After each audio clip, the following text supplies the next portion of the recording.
Pariwisata menjadi sektor yang dapat berkembang pesat dan memberikan dampak positif bagi perekonomian negara. Awalnya, pariwisata hanya dapat dinikmati oleh bangsawan. Namun, dengan seiring perkembangannya pemikiran dan teknologi, wisata menjadi kebutuhan tersier sebagai usaha untuk menghilangkan kejenuhan dan lari dari kehidupan sehari-hari secara sementara untuk memberikan kesegaran sehingga dapat bekerja seperti biasa di kemudian hari. Tren pariwisata kini tidak lepas dari kebutuhan wisatawan, sehingga memberikan segmen pasar tertentu. Sebagai negara dengan mayoritas warganya beragama Islam, kita mungkin sudah terbiasa dengan fasilitas-fasilitas Muslim, seperti musola atau makanan yang terjamin kehalalannya pada destinasi wisata. Dengan memerhatikan kebutuhan orang beragama Islam di seluruh dunia, muncullah istilah halal tourism sebagai salah satu jenis pariwisata. Istilah wisata halal baru mulai dikenal sejak 2015 ketika sebuah event World Halal Tourism Summit atau WHTS digelar di Abu Dhabi. Sebelumnya, dunia pariwisata hanya mengenal sebagai Muslim Tour atau semisalnya. Dalam event ini, WHTS berusaha menyadarkan bahwa pangsa pasar dari wisata halal amatlah besar dan perlu untuk terus dikembangkan. WHTS mengatakan pada tahun 2019 tidak kurang dari 238 miliar USD akan berputar di dunia wisata halal di luar dari kegiatan haji dan umroh. Artinya, pertumbuhan dunia pariwisata halal melejit hampir sekitar mendekati 90%, lebih cepat dibanding wisata umum dari tahun ke tahun. Hal tersebut juga didukung dengan meningkatnya jumlah penduduk beragama Islam di seluruh dunia. Dengan adanya wisata halal, wisatawan Muslim tidak perlu ragu untuk melakukan kegiatan wisata. Sedangkan untuk wisatawan non-Muslim juga tidak akan memberikan dampak negatif atau mengganggu dari kegiatan wisata mereka.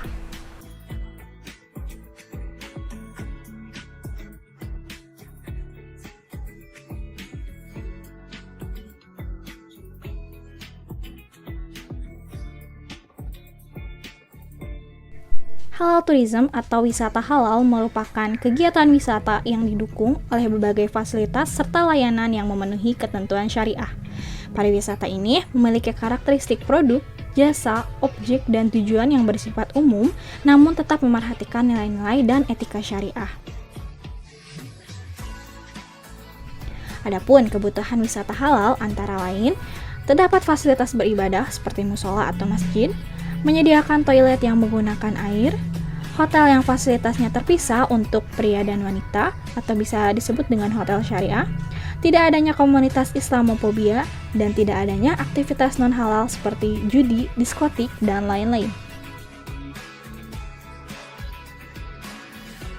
Wisata halal lebih mengedepankan aspek perilaku wisatawan dan penyajian secara halal, di mana seluruh kegiatannya tidak lekang dari etika syariah. Wisata halal lebih memfokuskan untuk menyediakan fasilitas yang sesuai dengan syariat dan aturan agama Islam, sehingga lebih memperhatikan segala hal mulai dari penerbangan, akomodasi, hingga lokasi yang terjamin kehalalannya. Kemudian, apa yang membedakan wisata halal dengan wisata religi? Wisata religi sendiri dimaknai sebagai kegiatan wisata ke tempat yang memiliki makna khusus bagi umat agama tertentu.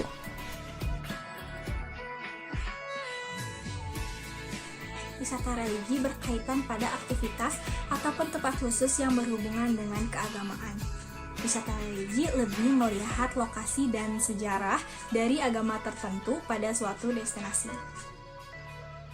Setelah melihat perbedaan istilah dari wisata halal dan wisata religi, timbul suatu pertanyaan, apakah destinasi wisata Indonesia dapat diterapkan konsep wisata halal atau wisata religi?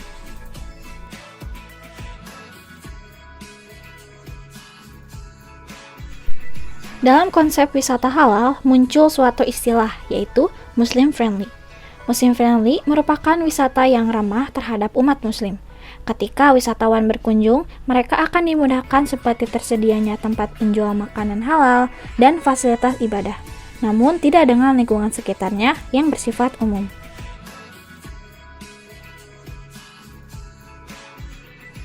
Calon negara yang menerapkan Muslim friendly ini adalah Jepang. Meskipun populasi orang beragama Islam di sana tidak dominan, mereka punya cukup banyak penduduk Muslim sehingga akan mudah untuk menemukan masjid dan restoran halal di beberapa tempat. Bukan berarti tempat yang didatangi sudah pasti menyediakan hotel atau restoran halal. Tempat dengan sebutan Muslim friendly ini hanya memiliki lingkungan yang cocok dan ramah bagi wisatawan muslim yang ingin liburan. Sehingga bisa kita ambil kesimpulan, wisata halal itu sendiri memerhatikan perilaku wisatawan dengan menyediakan fasilitas muslim dan lingkungan syariah pada destinasi umum.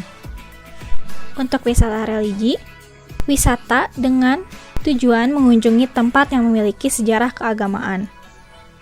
Sedangkan untuk Muslim friendly, lebih kepada lingkungan yang cocok dengan Muslim dan mementingkan kebutuhan Muslim seperti masjid dan makanan halal.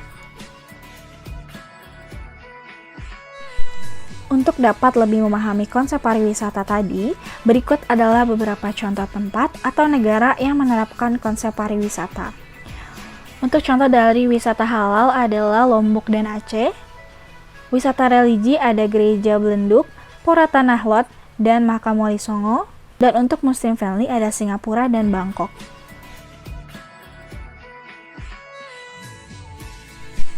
Setelah melihat definisi dari ketiga konsep pariwisata tersebut, semoga pendengar dapat memahami perbedaan wisata halal, wisata religi, dan Muslim friendly.